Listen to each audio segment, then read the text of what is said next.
Okay, so today at night there's a lunar eclipse. So we're gonna try to find the diameter and distance to the moon. So if this is the Earth and this is the moon, then we know that the Earth's shadow is casted on the moon during the lunar eclipse. Well, here's newsflash. The Earth's shadow creeps like this a bit. It bends.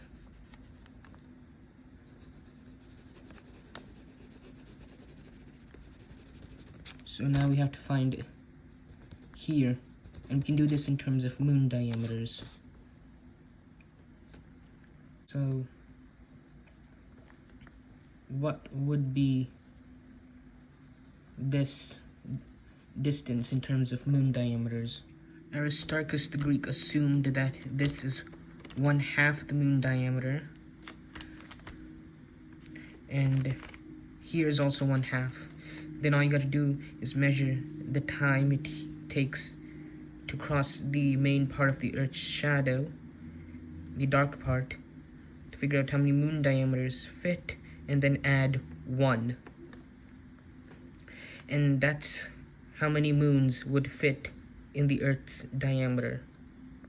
A similar calculation was later done by the Indian astronomers like Aryabhata, Barahmahira, and Brahmagupta, and etc. Now, once we find the time it takes for the moon to go across the main part of the Earth's shadow, we need to figure out what moon diameters, how many moon diameters fit. Well, let's see. The moon is 1/2 degrees of the sky if you are seeing the sky as a sphere. This is a bit of spherical trigonometry. So if this is the sky, here's the moon. This, in terms of degrees, is 1/2 degrees. So how long does it take for the moon to travel its own length? Well, let's see.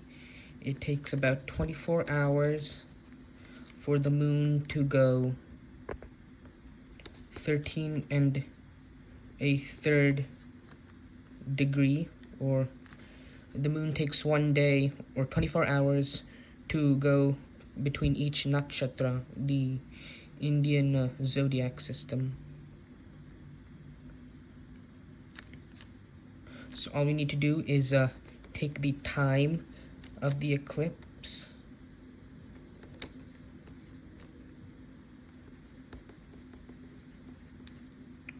which is from here to here, divided by 24 hours.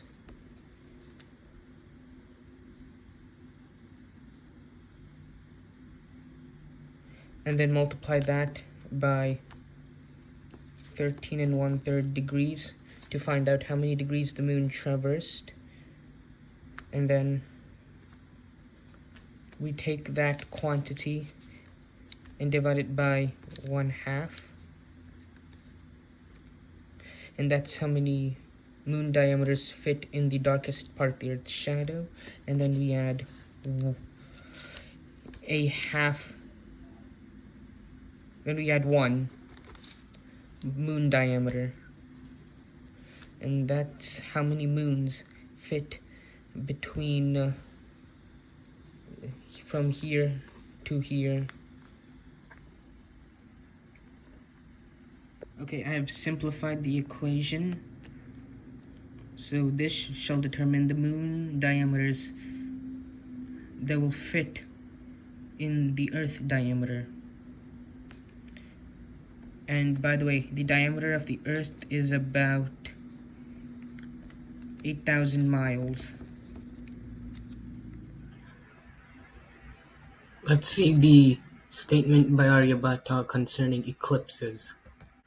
Aryabhata wrote in his Aryabhatiya, Golapada 37, this: Chandro jalamarko gnihir mridbhushchaya api ya tamastadhi chadayati Dayati Shashi Suryam Shashinam Mahati Cha Bhuchaya. Let's do translation practice word by word. Chandra Jalam, the moon is water. Arkogni, the sun is fire. Mridbuhu, clay is of the earth. Chaya apiya tamas taddi, the shadow is also that of darkness. Chadayati shashi suryam, the moon covers the sun. Shashina mahati cha bhuchaya, and to the moon the great earth's shadow. The full translation: the moon is water, the sun is fire, the clay is of earth. Also that shadow is of darkness. The moon covers the sun, and to the moon the great earth's shadow. Now, the statements about the moon being water and like the sun being fire aside, you can see that Aryabhata rightly said that a solar eclipse is when the moon covers the sun, and a lunar eclipse is when the earth's shadow falls on the moon. This is the moon before the eclipse. That is the moon before the eclipse. The lunar eclipse started, but the clouds covered the moon. Okay, the moon is in the umbra, or the main part of the earth's shadow.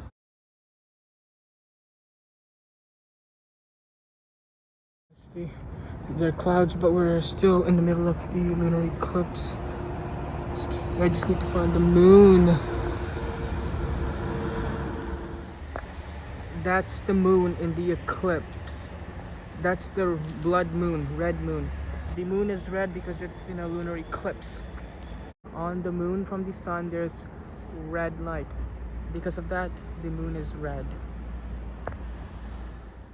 Okay, so that's the duration of the eclipse, and the difference or the elapsed time is roughly along the lines of 2.5 hours. And that is from when the moon enters the umbra to when the moon is just about to exit the umbra. And I'm going to plug my value into the equation for the moon diameters that fit the Earth from earlier.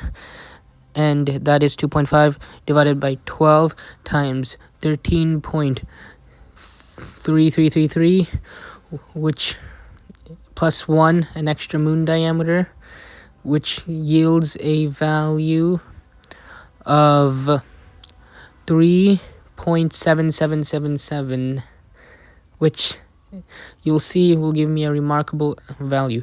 Now, it takes 3.7777 moon diameters to fit the Earth's diameter approximately.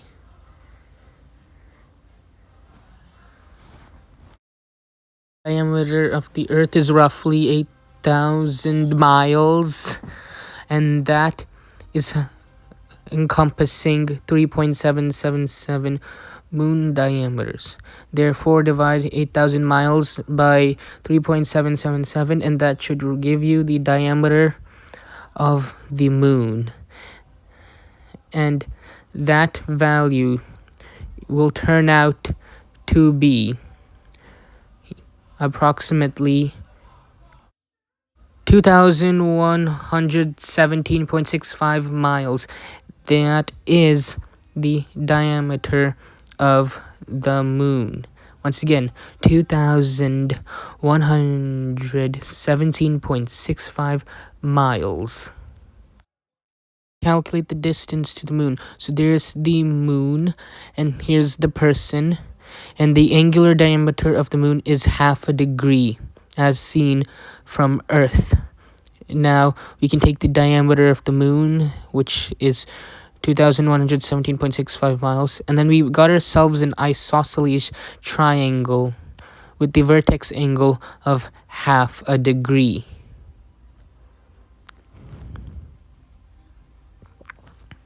The base of the isosceles triangle is the diameter of the moon.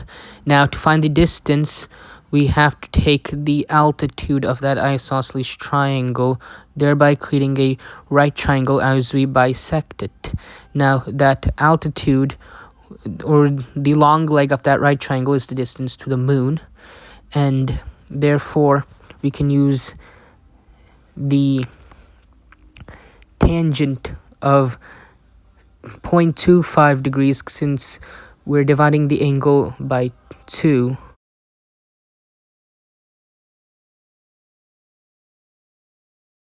So let's see.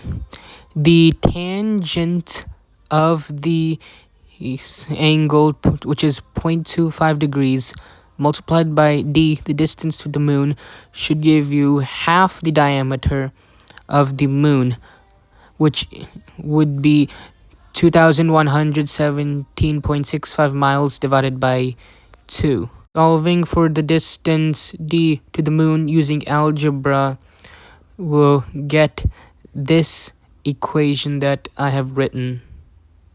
For the distance to the moon that I have calculated is 242,667 miles approximately.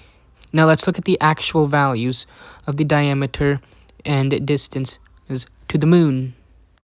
So the actual diameter is 2,159.1 miles, and the actual distance to the moon is along the lines of 238,900 miles. So my percent error for the diameter is 1.92% below, and for the distance to the moon, it's 1.58% above the actual. So I was remarkably close in my calculations to the currently accepted values.